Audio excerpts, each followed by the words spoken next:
今日咧就帶大家嚟 Kings Road 睇一個現樓嘅3房單位。咁呢一度咧，佢起價咧係220萬英鎊起，去到495萬，似乎有1000尺去到2200尺嘅大單位啦。而呢個3房就係一個1700尺嘅大單位嚟嘅。3房嘅裝修非常之豪華啦，見到佢做咗一個好大嘅中島台俾你，咁有一個4人座位啦。然之後咧，其實佢呢啲全部都係一啲大理石嘅一啲設計啦。咁同埋咧，廚房亦都好多嘅儲物空間俾你嘅喎。咁你睇翻爐頭啦，爐頭都好大喎，比我哋平時睇嗰啲樓咧，佢係咪嚟嘅大爐頭嚟，咁放到5個嘅餐啦，超大酒櫃。爐具電器基本上咧，其實除咗呢個焗爐啦，同埋微波爐咧之餘，其實仲有一個暖碟嘅機啦，係通常係豪宅先會見到嘅。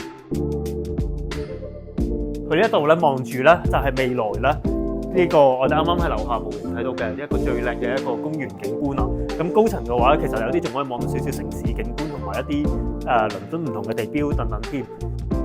佢仲有好多位置俾你擺放下茶幾啊，同埋一啲仲有一個位置可以放個書台添。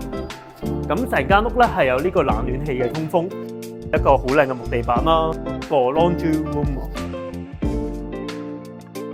好多人都唔中意一入屋咧就會踩到成地都係呢啲鞋印啦。咁佢就做咗一個衣櫃喺隔離，咁都幾貼心嘅呢個 floor plan。咁而呢一度個位置咧過到嚟就係佢第一個嘅房間，咁亦都係佢嘅客廁啦。佢呢度連廁所都係有好足夠嘅儲物空間，同埋好似人哋嗰啲精品酒店咁樣咯。